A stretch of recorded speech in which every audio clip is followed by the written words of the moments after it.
Pembahasan revisi Undang-Undang BUMN saat ini masih terus dilakukan antara DPR RI dan pemerintah. Salah satu poin pembahasannya terkait perubahan status Kementerian BUMN menjadi badan. DPR RI menyatakan Kementerian BUMN dalam waktu dekat akan berubah nama menjadi Badan Penyelenggara Badan Usaha Milik Negara atau BPBUMN. Perubahan ini pun sedang dibahas dan akan dirampungkan dalam revisi Undang-Undang BUMN sebelum masa reses.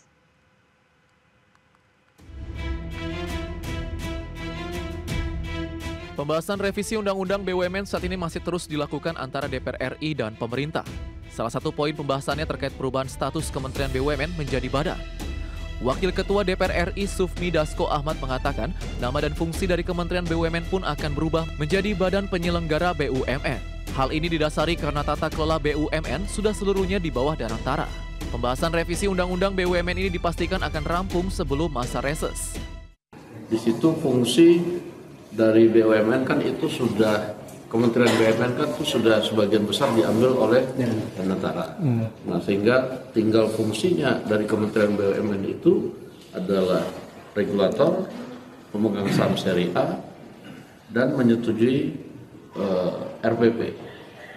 Nah, sehingga dengan pertimbangan-pertimbangan itu ada kemudian keinginan untuk menurunkan status dari kementerian menjadi badan penyelenggara badan usaha milik negara, badan penyelenggara BUMN.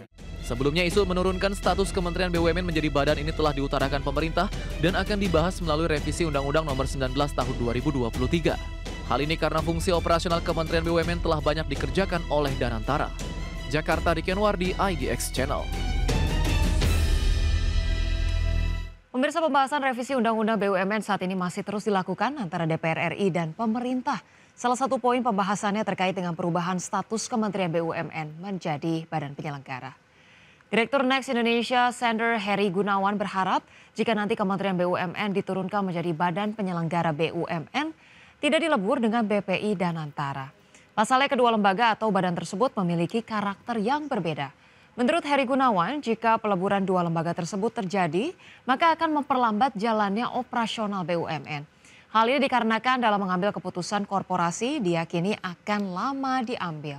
Pemerintah juga diminta mulai menghentikan keterlibatannya pada BPI dan Danantara atau BUMN karena secara kelembagaan merupakan lembaga private. Hal ini dapat menghindari kecemburuan dari para pelaku usaha lainnya yang notabene mengharapkan adanya insentif atau suntikan dana dari pemerintah. Badan penyelenggara BUMN serta BPI dan Danantara itu tidak boleh dilebur. Sebaiknya jangan disatukan. Karena tadi karakternya sudah berbeda. Nanti ujung-ujungnya adalah BUMN akan berjalan lambat. Lama dalam mengambil keputusan korporasi. Kemudian buat pembagian wewenang, tugas, dan fungsi antara BP BUMN dengan BPI dengan Danantara yang menjadi firewall dan itu harus tegas. Sebagai contoh, BP BUMN cukup mengurusi BUMN yang berbadan hukum misalnya BLU atau yang sejenisnya. Tapi BPI dan Danantara itu yang mengurusi BUMN. Presiden Prabowo Subianto menghadiri penandatanganan perjanjian kemitraan ekonomi komprehensif Indonesia dan Kanada. Dalam kesepakatan Indonesia-Canada Comprehensive Economic Partnership atau ICA-CEPA, sepakat membuka peluang baru perdagangan dan diversifikasi ekonomi.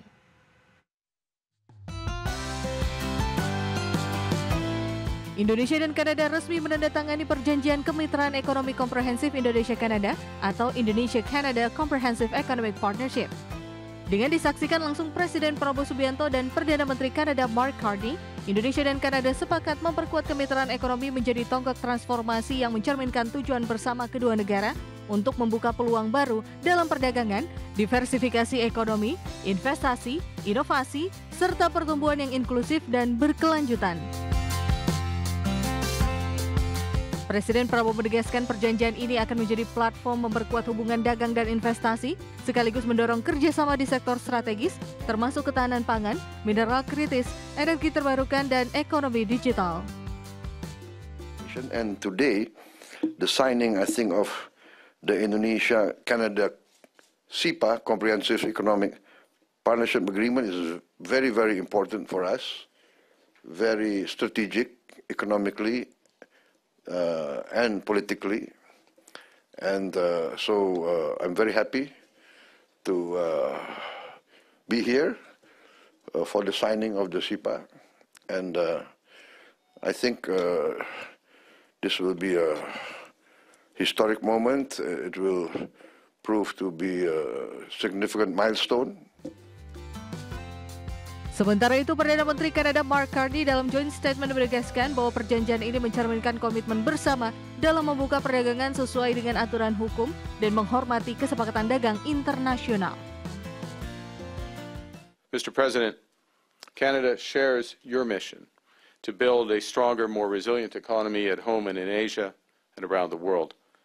And we stand with your commitment, and again I'm going to quote from your remarks yesterday, your commitment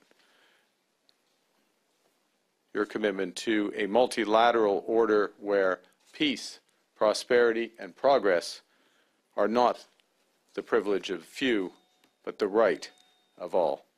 Thank you.